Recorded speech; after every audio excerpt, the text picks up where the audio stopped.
Now, the Monetary Policy Committee of the Bank of Ghana has raised the country's prime lending rate 250 basis points, hitting a new high of 27%, even as the West African state's inflation stands at a record 41.41% last month. The rate decisions had been delayed due to the ongoing talks with the International Monetary Fund over a fresh $3 billion bailout fund.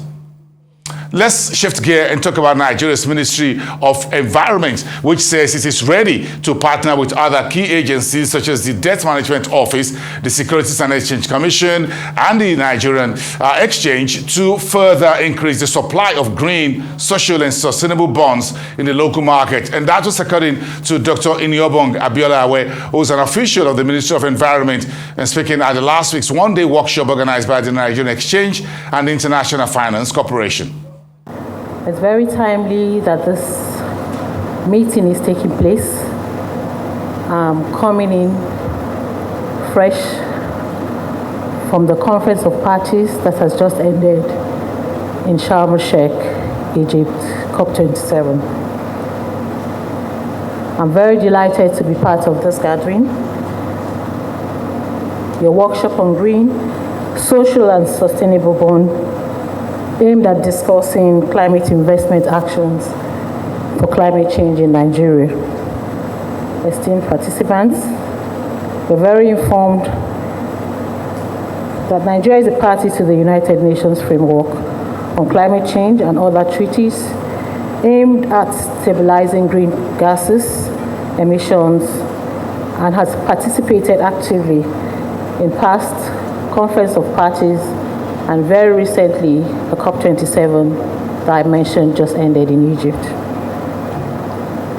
Nigeria as a party was part of the negotiation, and as one of the lead negotiators, we were up in the meeting to the end that the world today would be implementing, hitting the ground running on climate finances, loss and damage, as you well know, were on the top 4 burners of the conference.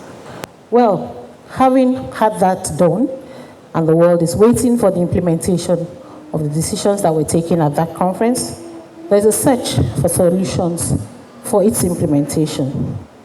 You're all well aware that we have a political will towards ensuring that Nigeria meets her commitments on reducing the global greenhouse gas emissions, which we are not exactly culprits of the emissions, but we are very well part of the impact and suffering the impact as we see in extreme weather here in Nigeria and the floodings we have recognized or we have experienced in the past few days.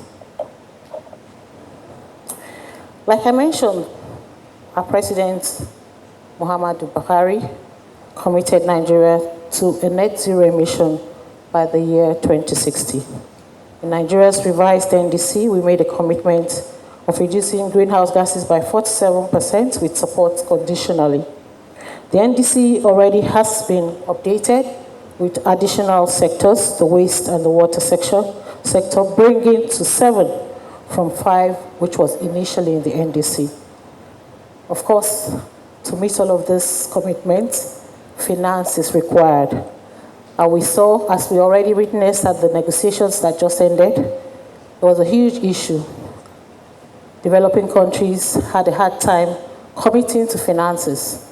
So we have to look inwards, innovative in our finances. And I see that this gathering will provide that kind of innovative finances for meeting and mitigating climate change issues. On this, I salute your very good initiative, and we look forward within the ministry to seeing that we work with you strategically to ensure that Nigeria meets her commitments on the climate scene. In pursuit of this revised NDC targets, you're well aware that we'll be working strategically with partners and you inclusive to pursue the mitigating effects of climate change.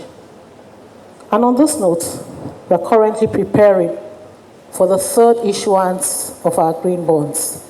You are aware of the success stories we recorded in the 1st and the 2nd, as already mentioned, I'm very silent on figures because I'm not an accountant, but I see here, having mentioned all the gurus in the areas of finance. So you know the books and you're quite aware of how much will be required to mitigate the climate issues and how much will be required to ensure that we move forward in meeting our net zero, which Nigeria has already made commitments to. I want to encourage all of us here today. This meeting is strategic, it's timely, and it's up for the time. So we look forward as a ministry to ensuring that we work together strategically, as I mentioned, towards meeting our commitments on the climate space, and ensure that as we move together in harmony, we'll ensure we'll meet our targets for which Nigeria has already committed to in the soonest and possible time.